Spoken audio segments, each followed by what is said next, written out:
பசி என்னை படைத்தது, உணவு என்னை வளர்த்தது. பசித்தர் மூலிகை மகேந்திரன். உலகில் முதன்மையானவர்கள் யார் என்றால் உழவர்களே. உழவர்களை போற்றி வாழ்த்துவோம், மரபை மீட்டெடுப்போம். மரபை இந்த கலியுலகத்தில் மீட்டெடுத்து கொடுத்த நம்மாழ்வாரோட வழிகாட்டுதலோடு நம்ம வாழ்வோம்.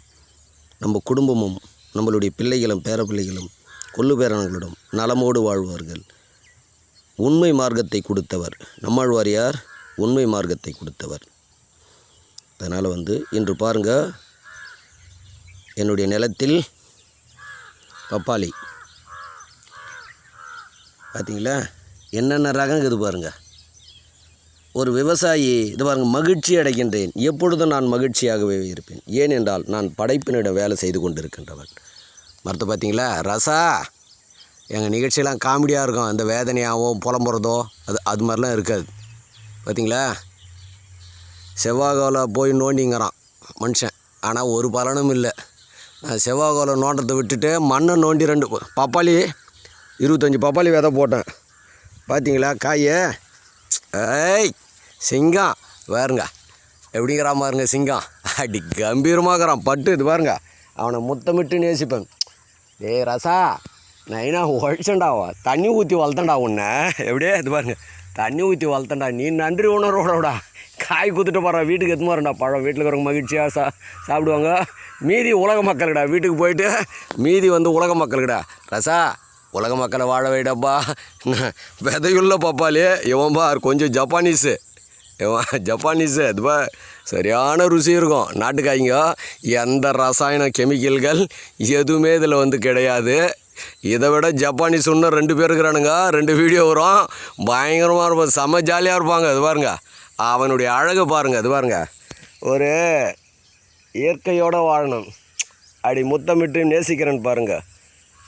என்னுடைய பிள்ளைகள் தண்ணி ஊற்றி வாழ வச்சேன். இவங்களை விதை போட்டு தண்ணி ஊற்றி வாழ வச்சேன். நன்றி உணர்வோடு இருக்கின்றவர்கள். புரியுதுங்களா? எல்லாம் பழத்துக்கு தயாராகிங்கிறாங்க. எல்லாம் உள்ள விதைகள் இருக்குது. முத்துச்சுன்னா கலர் மாறிடும். புரியுதுங்களா? நம்ம பழத்தை சாப்பிட்டு விதைகளை விதைக்கணும். உங்கள் வீட்டு பகுதிகளில் மண் இருந்ததுன்னா பப்பாளி பழத்தை சாப்பிட்டு விதைகளை வெளியே போட்டுடாதீங்க, குப்பையில் போட்டுடாதீங்க.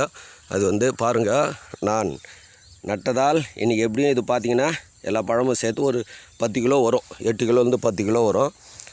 அடுத்து இது பாருங்கள், ஃபுல்லாகவே இது ஒரு ரகம் நிறைய இருக்கும். அதனால் இன்னும் இதான் எங்களுடைய விவசாய லேண்டு.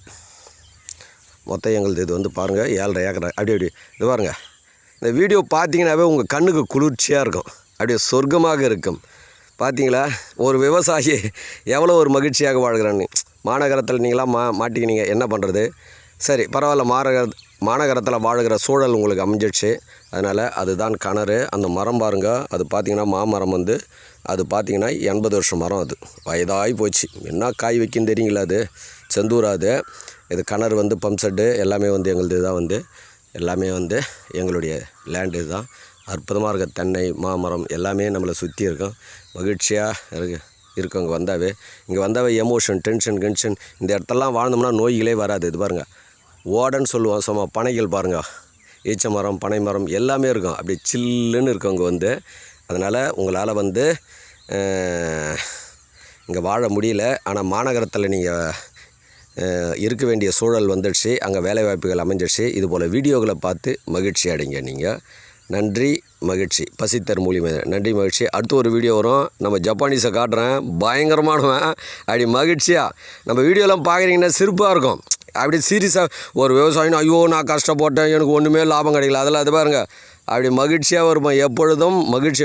படைத்ததை மன நிறைவோடு ஏற்றுக்கொள்ள வேண்டும். விவசாயிகளுக்கும் ஒரு அறிவுரை சொல்கிறேன். எப்போ பார்த்தாலும் இந்த புலம்புறது அதனால தயவுசெய்து இதுக்கு மேலே விட்டுடுங்க. மகிழ்ச்சியாக இருங்க. புரியுதுங்களா? இயற்கை எப்பொழுதும் ஏமாத்தாது. நீ பெரிய லாபம்னா எடுக்காமல் இருக்கலாம், ஒன்று அது நஷ்டமே பண்ணாது. அது ₹1 செலவு பண்ணல. இந்த மரத்துக்கு என்னங்க செலவு பண்ணேன் நான்? ஒன்றுமே கிடையாது.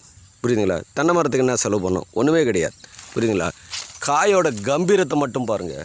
அப்படி ஃபோக்கஸ் பண்ணுற பாருங்கள். ஒரு காய் எவ்வளோ பெருசுக்கு பாருங்கள், கலர் மாறிக்குது பாருங்கள். புரியுதுங்களா? எப்படி இருக்கு பாருங்க. இது ஒரு காயே வந்து எவ்வளோ 2 கிலோ வருதுங்க. இது 2 கிலோ, இது 2 கிலோ, இது 2 கிலோ, இது 1.5 கிலோ. இதெல்லாம் இது கொஞ்சம் கம்மியாக இருக்கும். இதெல்லாம் வந்து 1/4 கிலோ 1/2 கிலோ அப்படி வரும். புரியுதுங்களா?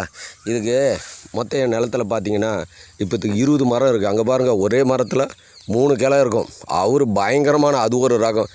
ஏகப்பட்ட வெரைட்டிஸ் இருக்கும். இது பாருங்கள், அந்த ஓரம் இருக்குது. அது கெட்ட ஒரு வீடியோ காட்டுறான். அங்கே தான் நம்ம ஜப்பானீஸ்கிறாரு, பயங்கரமானவன். இது பாருங்கள், இயற்கையோடு நான் வாழுகிறேன், மகிழ்ச்சியாகுது பாருங்கள். இயற்கையோடு பேச வேண்டும், புரியுதுங்களா? அதெல்லாம் மகிழ்ச்சியாக வாழுங்க. வீட்டு பக்கத்தில் இது செடிகள் இருந்தால் செடியோடு பேசுங்க, மூலிகை செடியோடு பேசுங்க, மரங்கள் இருந்தால் மரத்தோடு பேசுங்க. மகிழ்ச்சியாக வாழுங்கள். எப்பொழுதுமே மகிழ்ச்சியாக வாழ்வதற்கும் ஆரோக்கியமாக வாழ்வதற்கும் நாம் பிறந்தோம். அதை தொலைச்சிட்டோம். ஆனால் இப்போ நம்ம அதை டெவலப்மெண்ட் பண்ணிக்கலாம். புரியுங்களா? எல்லாம் மகிழ்ச்சி. தென்னை மரத்துக்கெல்லாம் டாட்டா. என் செல்லம் எல்லாம் அவங்களாம் வந்து அவங்களுக்கு டாட்டா சொல்லணும், கோச்சிக்குவாங்க. நான் வந்ததான் அவங்ககிட்ட மன்னிப்பு கேட்பேன். அப்பா இல்லைன்னு கவலைப்படாதடா, தண்ணி ஊற்றலன்னு கவலைப்படாத, வந்துட்டேன். இன்றைக்கி வாழை மரத்துக்கு, கொய்யா மரத்துக்கு, எல்லா செடிங்களுக்கெல்லாம், செம்பருத்தி செடிங்களுக்கெல்லாம் தண்ணி ஊற்றிட்டு திருப்பி அடுத்து நான் வந்து மறைமலை நகர் போவேன். இது ராணிப்பேட்டை மாவட்டத்தில் ஆற்காடுக்கு ஆரணிக்கும் சென்டரில் திமிரின்ற கிராமம். அந்த கிராமம் பக்கத்தில் வெள்ளாரின்ற கிராமத்தில் எங்களுடைய லேண்டு, விவசாய லேண்டு. நன்றி, மகிழ்ச்சி.